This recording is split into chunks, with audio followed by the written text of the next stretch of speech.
Hello YouTube, Goddard Radio Moscow here again with another beer review for you, as is usual. We're continuing on with the German series of beer reviews, as you might have guessed, with the 20 or 25 or so last videos all being German. But today we're going to visit a brewery that is fairly local to me in Heidelberg. It's not from the city itself, and I reviewed one of their beers before. I believe it was the Weizbier, the Dachsenfranz Weizbier, and this brewery is named, of course, after a bit of a local legend. So as you can see, this guy is the Dachsenfranz Dunkel. So as is usual with my beer reviews, I'll just take you through a brief history of the brewery and tell you a little bit about the Dachsenfranz legend if you like. But as I always say, if you are simply just interested in the tasting of this beer, then feel free to go on towards the latter part of the video and you will catch that particular segment.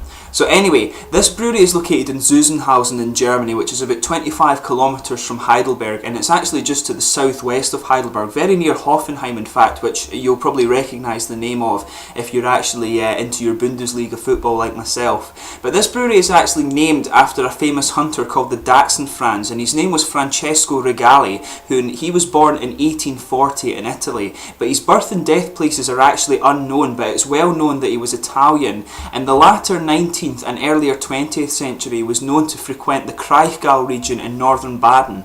But as a young man, the Dachsenfranz fought in the Italian Wars of Independence under Giuseppe Garibaldi, but he fled and after he and a fellow soldier had a disagreement with a superior officer, and the other soldier apparently killed this superior officer. But his journey took him through Austria, Bavaria and Württemberg before he finally ended up in Kraichgau, and he was homeless, but in the Kraichgau he actually made a name for himself as a pest controller, and he worked on several farms ridding them of mice and rat plagues, of course. But in the woods he trapped predatory animals such as badgers, foxes and martens, and he lived off the money that he made from selling the furs, and he also actually made herbal remedies as well. But at the outbreak of the First World War in 1914, he reportedly disappeared without trace, and nobody actually knows what happened to him after that.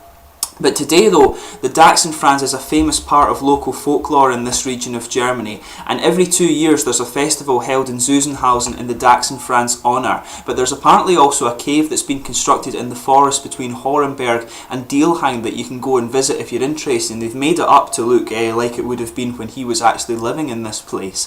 But the brewery itself originated from the Eagle Brewery in Zuzenhausen and is actually the oldest establishment in the village there. And the brewery started in 1832 when Georg Oblander was granted the right to brew, and he was soon joined by Heinrich Werner, and they composed the first generation of brewers in the Eagle Brewery. But in 1867 the brewery was taken over by Heinrich's son Karl, and then in 1910 Otto Werner entered the fold as the fourth generation brewer in the family. But following the conclusion of the Second World War, Otto's son Herbert took over the running of the family business before it was passed on in turn to his son Wilhelm, and it was under Wilhelm that the Dachsenfranz brand of beer was born. But the brewery actually have an inn and their own drinks market which sell both local wines and the brewery beers, and you can also go to the Brauhaus and have beer tastings and actually get tours of the brewery as well, a very common thing with some of these smaller breweries in Germany. But they also seem to organise various outdoor events as well. But their other beers include the Keller beer, the Dart, the Dunkel, the Forest Pils, the Märzen, the vintage beer, the Christmas beer,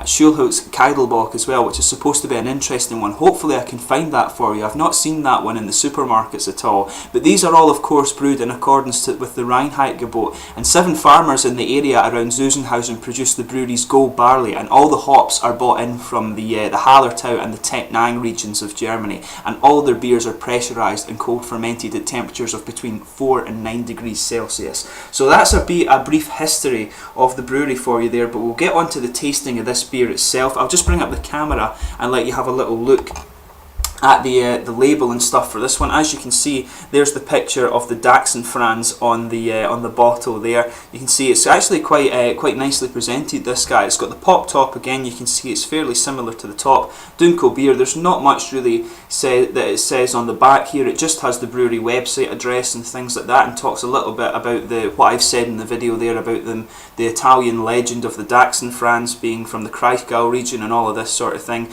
says a little bit about it's brewed in accordance with the Reinheitsgebot and ingredients and stuff like that. You can see there's the sort of little quality seal that they put on the Dachsenfranz beers, and this guy apparently won an award, which you can see there, the Selection Award, which has a 3-star rating, of course. So we'll get this guy open and get on with the tasting. This guy is a 4.9% Dunkel beer. It actually seems that a lot of beer in Germany is 4.9%, so I really need to find out exactly why that is. I don't know why there is a sort of preference to have that percentage, or if it's some categorization of the beers, but let's get this guy open and we'll see how we get on. That was a fairly clean opening there. You can see some smoke coming off it, so let's get this guy out and we'll see how we get on here.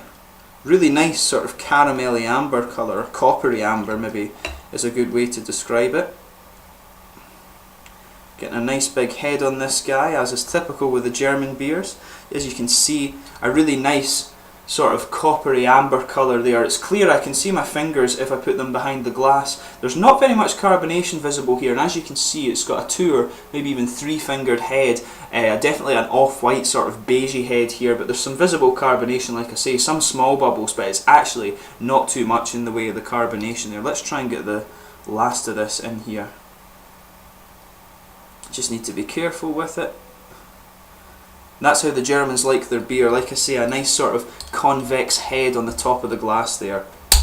So in terms of the aroma with this guy, a sweet kind of caramel nose actually. A little bit of earthy hop character, but it's mainly sort of caramel and toasted malts there, in fact. But yeah, mainly it really is the sort of caramel and toasted malts that's the prominent thing here. The nose is quite mild. You have to kind of breathe it in a little bit. It's a lot of kind of roasted caramel malts, definitely. A little bit of earthy hop character, but I think there is some sort of woody aroma to it as well.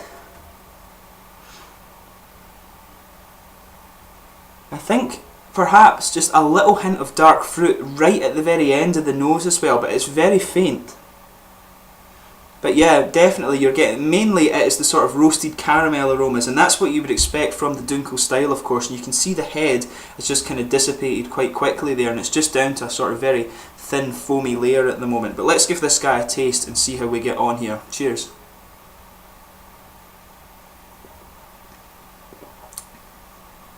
Wow, it's actually, it has a little bit of a coffee taste to it, which I didn't expect.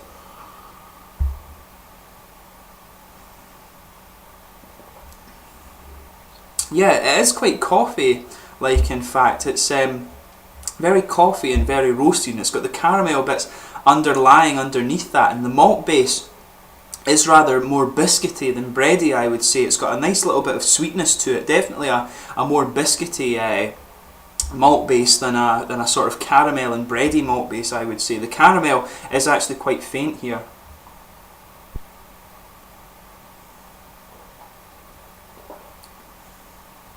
Yeah, so with a Dunkel style, like I say, it's varied from the norm a little bit actually. It's got more of a kind of coffee element to it, this guy, but really it is the roasted biscuity malts that are coming in with the underlying kind of caramel flavours there, and there is that, you can pick up that woody element that I mentioned in the aroma there. That's kind of staying throughout the beer. You have that nice woody aroma just complementing that sort of coffee taste to the beer.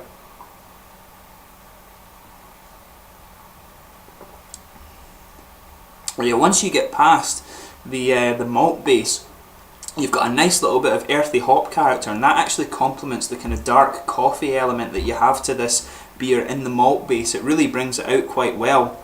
And I think there is some dried fruit in here as well on the end, maybe some plums or something like that. Just a little bit of dark sweet fruit, but mainly the prominent flavour in this guy is definitely the sort of coffee and caramel there with the earthy hop character.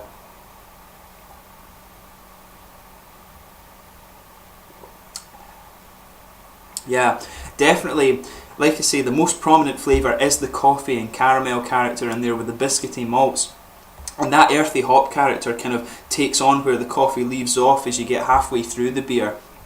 The aftertaste, I would say, is a little bit of coffee with maybe some caramel on top of it, I think. But it really is the earthy hop characters laying throughout it as well, but it's got a nice woody note to it. It reminds me just a little bit of Innocent Gun, but not quite as sweet. It just has that nice sort of leathery and woody underlying to it, and it makes it a really interesting beer.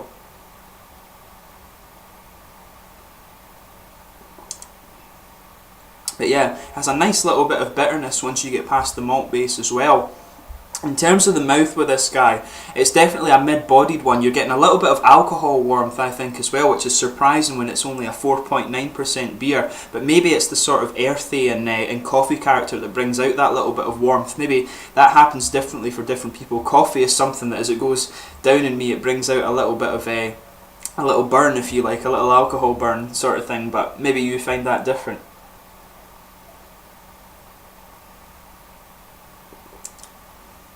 It's definitely an oily mouthfeel, this one. It's not very wet at all, I would say. The carbonation is sort of middle ground, if you like. It's not, this isn't such a smooth beer, I would say. It does have a little bit of crispness to it with the carbonation, but it's a dry finish, and it is kind of easy drinking, I would say, for a Dunkel. Like, it could be a lot more, you can make Dunkels a lot harder to drink, if you like, as sipping beers, but this guy is somewhere in the middle. It's somewhere between easy drinking and a sort of sipping beer. It hits the middle ground quite nicely, just like it does with the carbonation. It's an interesting one anyway.